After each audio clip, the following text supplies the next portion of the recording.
Hello everybody and welcome back to our NASCAR career mode here in NASCAR Heat Evolution. Race 7 of the 2017 season is here. We are in Fort Worth, Texas for the O'Reilly Auto Parts 500. As you can see in the point standings, we are currently sitting in 30th place with 83 points. 16th is Ricky Stenhouse Jr. He has 145 points.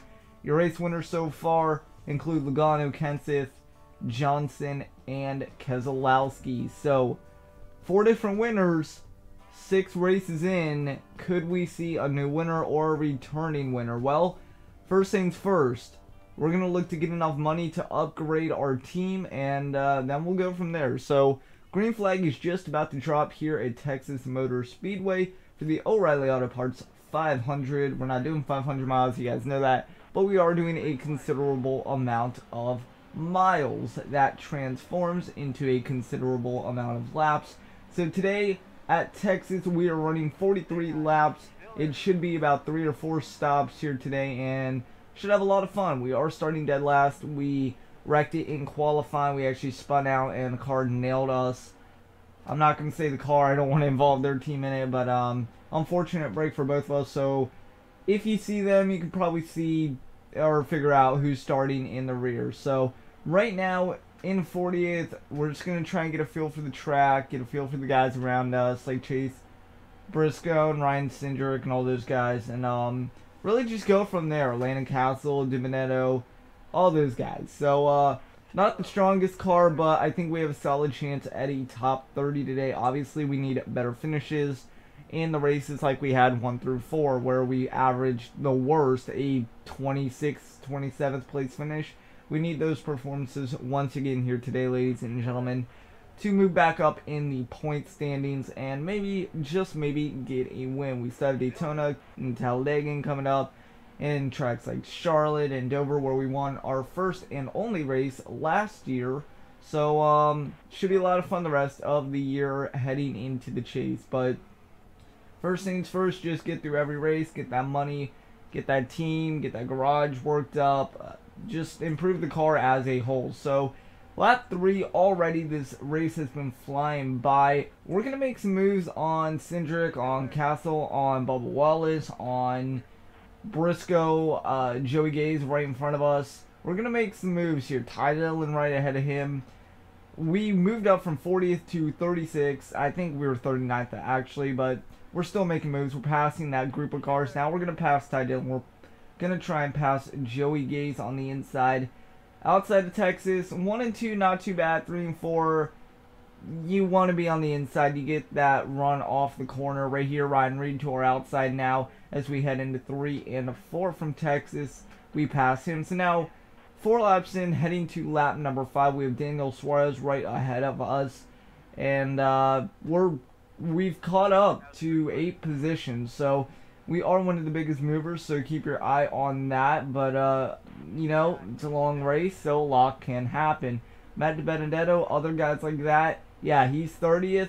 We're going to pass him with these on the outside. Now it's Eric Jones in the 5-Hour Energy car, the Toyota there. We'll pass him with these on the outside. Matt Tiff, yeah, he's up here in the mid-20s. I know, back 20s, so sort of back to the pack, but good run for him. We actually come in contact with him, and that would subside for 1 or 2 laps. We are on lap 7 now, and we're actually running 26, so we worked our way up to almost halfway through the field, almost to 20th, 6 spots off.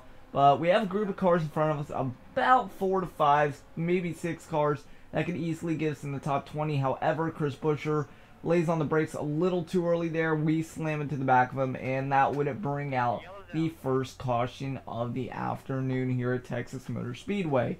So we're going to come in, we're going to make some repairs to our car. Obviously, Chris Buescher, he'll make repairs to his car, and we're actually going to lower the tire pressures, adjust the tape to about 40%. Scratch that, we're not making any repairs. I thought we would have, but I guess our crew chief told us something different. However, we only do take 2 tires. So lap 20, 43, we're coming to halfway right now. We're in 7th. That's right, you're not seeing that wrong. There have been cycles in pit strategy and all that. You guys can see cars coming out of pit road right now on the apron. And the 2-tire strategy, while it worked to get us up to 7th spot, we are now going to drop back because of the 2 tires. Other guys took 4 tires, some took none tires. It was just basic, big mixing pot of strategies, and that's what every race is really. And actually, we did work our way up to 5th, but again, those 2 tires there are gonna hurt. You have Eric Jones on our inside, Matt DiBenedetto coming right now. We go from 5th, we go to 7th, and from there we would really just fall back. Here is Chris Buescher, the guy we actually turned. Actually, that's AJ Allmendinger. You know, 2 tires, pressure skiing to us. Ryan Blaney, Matt Kenseth, Chase Elliott now. The cars just keep coming. Luckily, though, these are not for position, but we would drop back a couple spots to 7th spot. So we're over halfway down the race. Kyle Larson right behind us in that 42 Target car. We actually block him coming off of 2, but we do give him the high side. And these tires, well, yeah, we would have to majorly check up and not wreck Larson there. But again, not for position. However, we are losing time to the leader. We are losing time to anyone else catching up. Our tires are obviously not the greatest. We took 2 right sides, not left sides. I think that is mandatory on the 2-tire stop. But, you know, good day so far. 21 to go, 20 to go this time by. We're running top 10 for the time being anyway. And nothing really happening. We had the incident with Chris Buescher earlier on, about lap 7 or 8, I believe. And really, that's all that's been written in the book so far here at Texas. Slow day of racing. Car looks good. Car feels good. Obviously, if we can get this car a little bit more tighter, that would help. And also, here's another caution. Well, this time we're repairing damage. We're taking 4 tires. And that's all we're doing. We're going to add 2 cans of Sunoco race fuel. And you can see here on the running order, presented by Toyota, we would come out somewhere around 15th. Unfortunately, we would have to make one more stop. Our fuel strategy panned us out to come in one more time, about 7 or 8 laps shy of the checkered flag. And, well, we would just take gas, half a can of fuel. We're going to repair a little bit of the car. No tires. Could be risky. Could not be. We'll see what has to happen. But even for a half can of fuel, it takes about 6 seconds. So that's 6 seconds lost on anyone. And unfortunately for us, we would come out near the back of the pack in 35th. We are 1 lap down at this point. So when we cross the start-finish line, ladies and gentlemen, that is going to be our race. So up and down day. I mean, we were sitting 26, and then we moved up to 7th. Actually moved up to 5th for the highest part of our day. And then we're dropping back because of the pit road call and the strategy involved with that. And we unfortunately finished 35th. So, on the plus side, we cracked 1,500 fans. So, at least we're doing something. Plus, we get the money for 35th place here, Texas, whatever that may pay out, plus our primary sponsor with Moog here, that is $5,000, and we actually will get to make an upgrade in the garage space after the race. So come home 35th, you see Johnson, Kenseth, I think that was Earnhardt below us. I don't know what happened to those guys. It looks like Hendrick had a really tough day. Kane, the best finish besides Elliott in 27th. Yeah, a lot of guys, a lot of top contenders went down below us.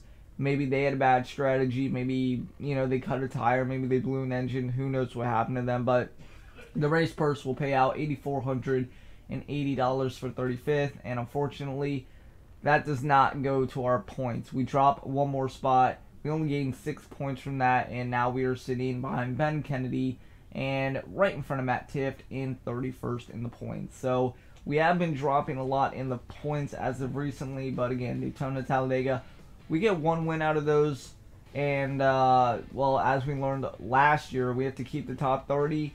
Maybe we'll get 2 wins, we'll be locked in. You know, you get a heck of a lot of points for a win. Hey, it could happen, but we'll just have to take it race by race. You see the little accolades right there. Tough breakers, Johnson, we covered him, he finished 36, he actually started on pole. I believe that was Chris Buescher. He started 36. He finished second. Next race, Bristol Food City 500. I believe that is the day race. So the last great Coliseum in NASCAR. Well, our car will be ready. If you remember last year, we had a very good finish of a top 15. And I believe that was one of maybe 2 or 3 top 15 finishes. It should be exciting. Should be a lot of patience. Should be a lot of bumping racing. Should be a lot of fun. We'll see you there. Take care until next time.